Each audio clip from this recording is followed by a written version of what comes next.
Good morning. This is Dr. Keith Miller, former president of the Pennsylvania Chiropractic Association, with a quick update on what's going on with Highmark.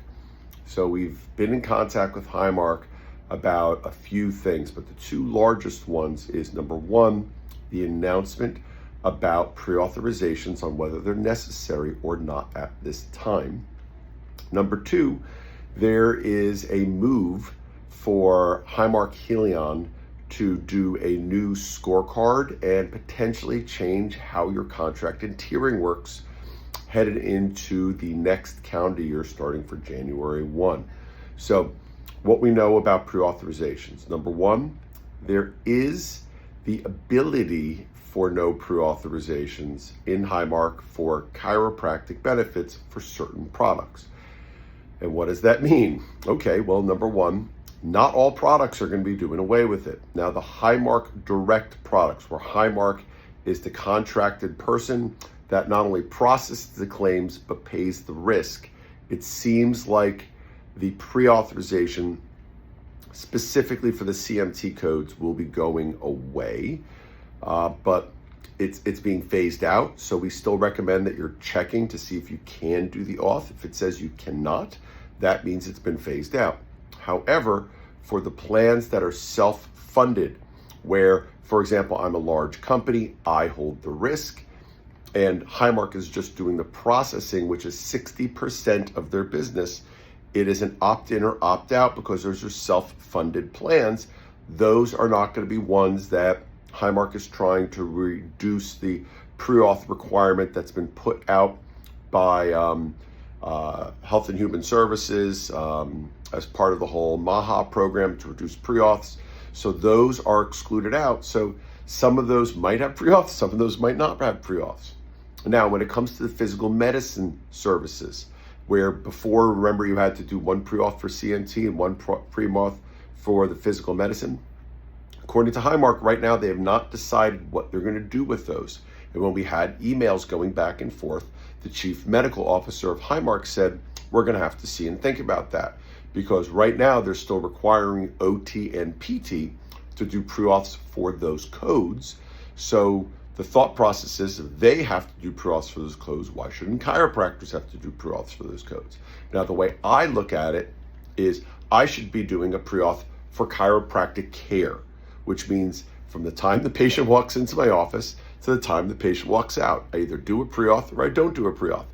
And by doing pre-auths on selective services, especially for the vast majority of us that do those services, saying that there's no chiropractic pre-auth, but I still have to do them, I'm still doing pre-auths. The only difference is instead of two, I do one, so it slightly minimizes my staff time. So we're trying to hold them to task on that if they're going to announce and they're going to put in writing there's no chiropractic pre-auth, that's just a fallacy. If they want to say there's no chiropractic manipulative treatment or CMT pre-auth, that's different. So we're trying to get rid of all the pre-auths for you. We're meeting with them coming up, but at least if they are going to keep them for the physical medicine services, we want them to be clear in their writing that it's for the CMT and not for our total services. So when we have conversations about pre-auth issues with patients and they believe there's no pre-auth, but we're saying there's a pre-auth, we don't look like liars and fibbers. That's item number one. It's a lot to talk about. Item number two is there is a brand new, much larger, much different tracking, tiering, scorecard system that's coming up in 2027 that we don't know about yet. So we've been kind of hammering it at Highmark very politely, but saying, hey, look, we want to know about this, and we should know about this early enough to let doctors know it's coming. And they should know about these changes early enough that if they need to make changes to their metrics and how they practice because they want to stay in their tier for 2027, they shouldn't find out on January 1, hey, by the way, you got kicked out of your tier and it's going to take you a year to get back in because we're using these new metrics you didn't even know about. So make sure you're checking your scorecard. They are available on Availity. It's very easy. Just go into the Highmark section, look it up, look up your provider stuff. It's in there. We've done previous videos on that there, but we have no idea specifically what that is going to be. We have a meeting coming at the end of the second week of August with myself and a few other people from our obvious PCA delegation. We're meeting with the heads of Highmark, the chief medical officer, the head of the physical medicine portion at Helion that's in charge of creating, doing, and monitoring these scorecards. We like to put our input in. They sometimes take it, they sometimes don't, but we always advocate for all chiropractors in Pennsylvania, members or not. Obviously, if we don't have members, we can't do this for you. So if you're a non-member watching this, please remember, support the PCA. Your dues per month are less than what you're collecting for one single visit for Highmark or UPMC or even your cash services. Literally, for the cost of one visit a month, you get to support your association that does all these good works. Like the fact that we just passed a bill in the House, we're waiting for it to clear the Senate right now, to get back delegation of exercise services to CAs. We have a scope of practice update to modernize the scope of practice in Pennsylvania. You can go to the link below that takes you to our whole legislative page that explains all of that.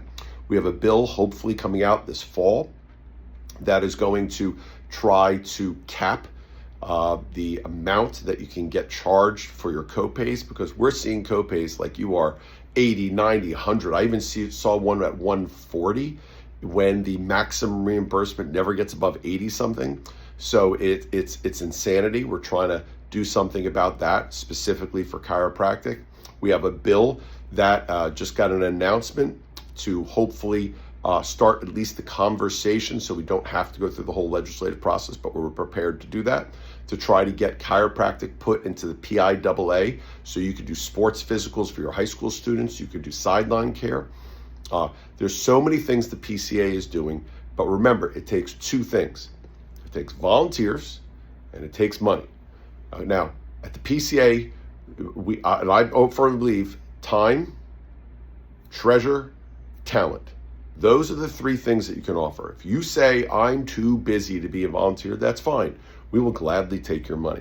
If you are talented and you have some really great skills you want to give us, we will take that.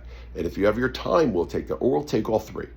But we need your money, your time, and your talent in order to make the PCA thrive, so chiropractic in Pennsylvania can be better for you and your office and your staff. It can be better for your patients. It can be better for the whole ecosystem of healthcare in Pennsylvania. So help us, help you, help your practice, help your patients. Be a paid member of the PCA. Find out what you could do, not only for your dues, but to donate your few dollars here and there to our legislative fund to help us pass these big initiatives. The difference that what the PCA does every single day to make your job easier in practice is ridiculously high. The value is high for the little you pay. If you're an insurance-based practice, if you're not an insurance-based practice, we represent everybody, whether you're sublux, 100% philosophically based, whether you are fully rehab-based, whether you are doing no physical medicine at all, and you're doing nothing but functional medicine, we support those people. As long as what you're doing is ethical, honest, and legal in the state of Pennsylvania, the PCA is your group. It is the only group. Help us help you. Look at the links below. Thank you for your time watching this video. Send it to a friend of yours who you know is a non-member.